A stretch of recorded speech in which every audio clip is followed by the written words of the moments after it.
व क्षेत्रफळ शिकवलेले आहे। चल आपण या फरशीचे क्षेत्रफळ आणि परिमिती काढूया। सर्वप्रथम आपण याची बाजू मोजून घेऊया।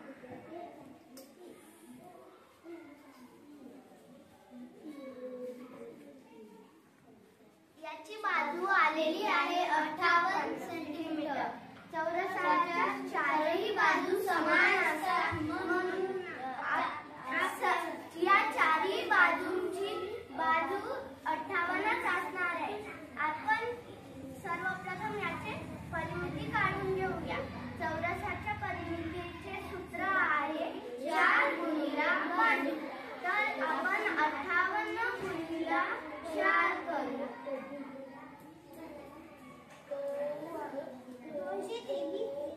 232 किती आली परिमिती? 232। चौरसाची परिमिती आलेली आहे 232 सेंटीमीटर, बरोबर ना? चला मग आता क्षेत्रफळ काढा बरं त्या फरशीचं। चौरसाचे क्षेत्रफळ बरोबर बाजूचा वर्ग म्हणून आपण 58 गुणिला 58 करूया।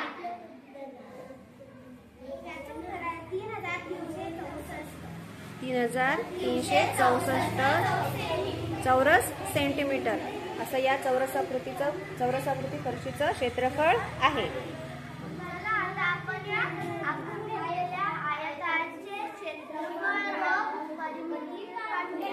सर्वप्रथम आपण याच्या लांबीवर घेऊया।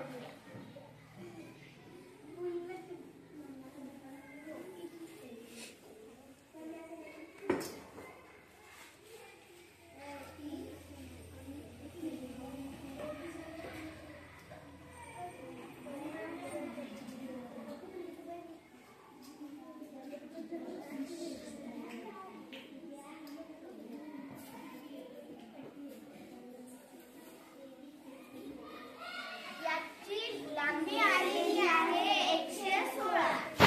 आता आपण रुंदी मोजूया।